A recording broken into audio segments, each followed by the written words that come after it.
Hello and welcome to Instrumental Fragrance, a channel dedicated to fragrances, music, and style. Today I'm going to be doing my review on Pierre De Velay by Roja Dove number 47. Now this is one of my favorite fragrances in my whole entire collection, and I'm super excited to go over its details as well as its longevity, the fragrance notes. And if you're a fan of fragrance content, please do hit that like, subscribe, and hit that bell icon as well. Let's go into Pierre De Velay by Roja Dove number 47. This is the outer box. Super cool. Made in England there on the back.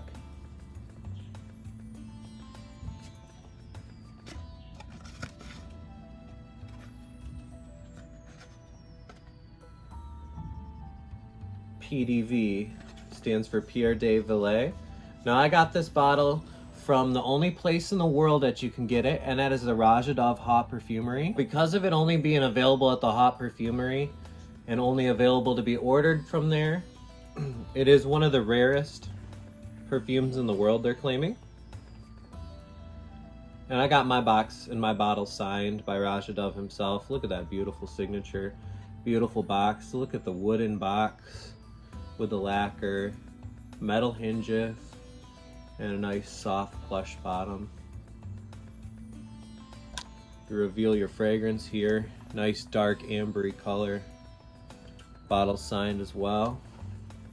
It says Pierre De Velay. And I'll show you guys the bottle here. Fits snug in its area that's perfectly fit for it. This is what the bottle looks like.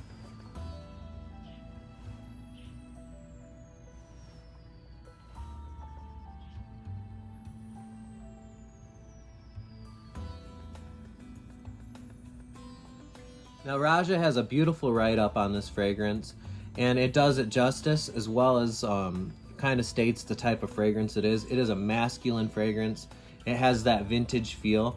The Pierre De Velay series is a series based on fragrances that he found some of the formulas in a book that he bought in Paris, France when he was on travel. So the book was dated around the Art Deco era, and that's kind of why they've got these bottles. That's the inspiration for the style.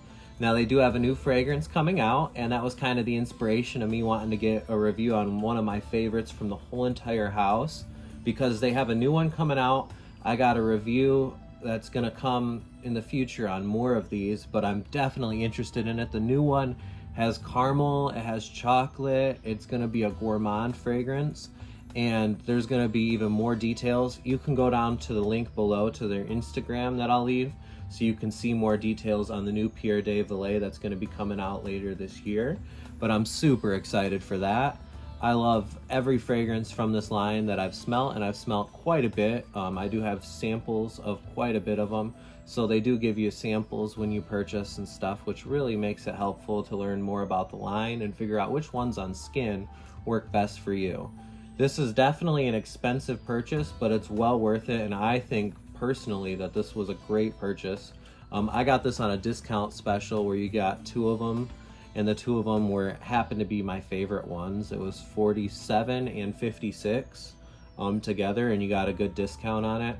But this does retail for $530, so that is a pricey fragrance, but you get your longevity and everything like that.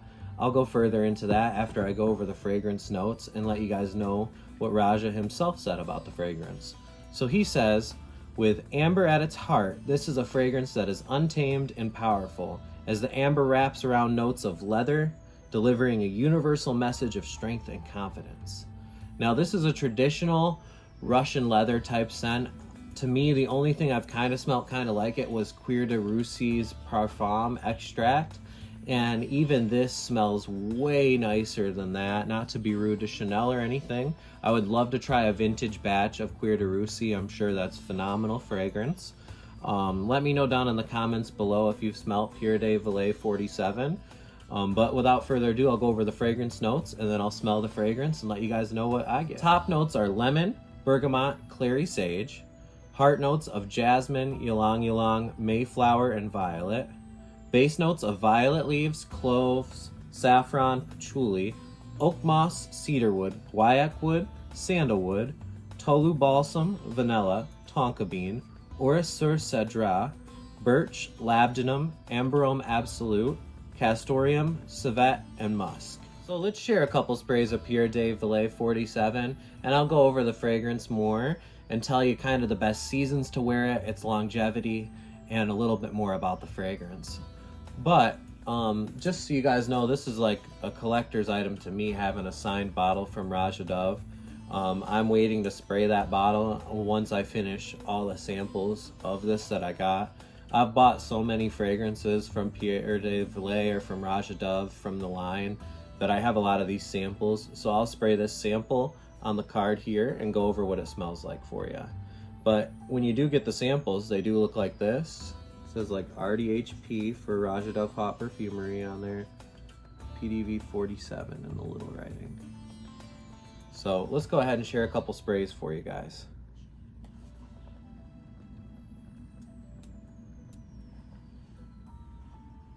Ooh.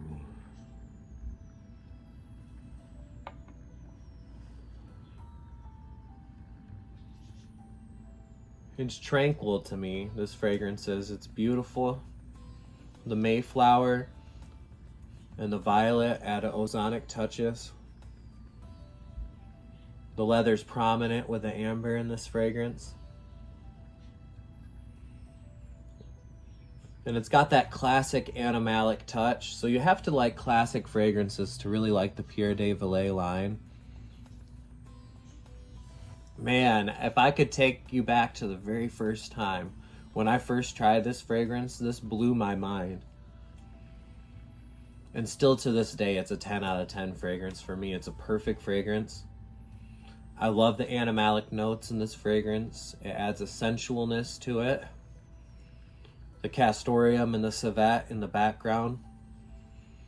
And it really makes a real leather accord when you have that civet and that castoreum together, but mainly the castoreum mixed with the labdanum, and you get that castoreum and that labdanum mixed together with the violet ozonic notes, and that violet adds depth to the leather. It opens it up, and this is just a gorgeous scent. You have to be a confident person to wear this. This adds confidence to you when you wear it.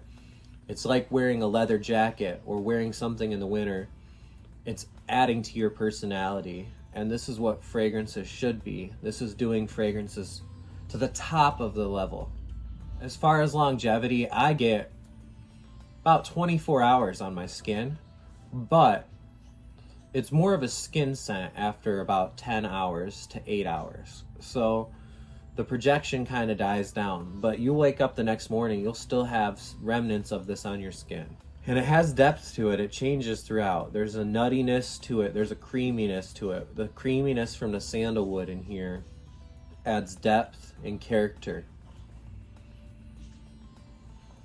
It's livened by that,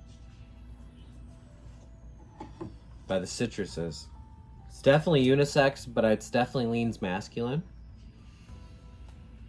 Oh man, it's just breathtaking. The ylang ylang adds a nice feel to it that you could wear maybe in the summer, but I would say this leans best for winter, fall.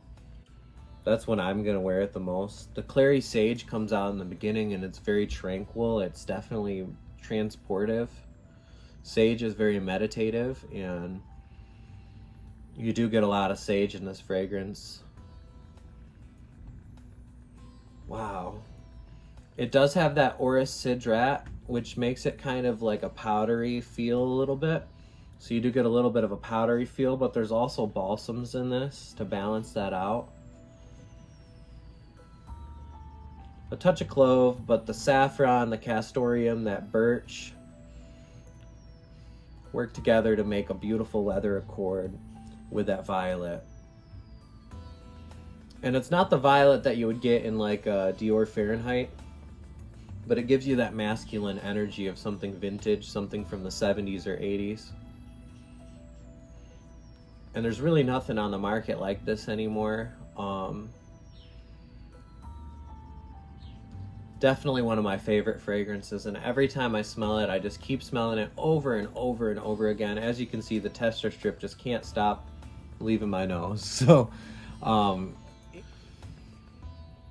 but man, regardless of what happens, I love this fragrance. I know it's not for everybody. So if you're not into animalic fragrances, you're not in the leathers, then maybe this isn't the style for you. But definitely give it a try if you can. If you can get a sample kit or a sample set of the PDVs, or buy something from the Roja Dove Haute Parfumerie and get a set and figure out if it's something you like. I had to smell these before I bought them. I did not blind buy these fragrances, but I got the ones that I like the most. I'm going to want to add a couple more, and I'm super excited for the new release. If you do like fragrance content, if you're a fan of this content, please like, hit, and subscribe. That would be huge for me. It's huge for the YouTube algorithm. I definitely am trying to grow the channel, so that way I can bring more and more fragrance content to you. The more I grow this channel, the more I want to bring content, and the more I do it.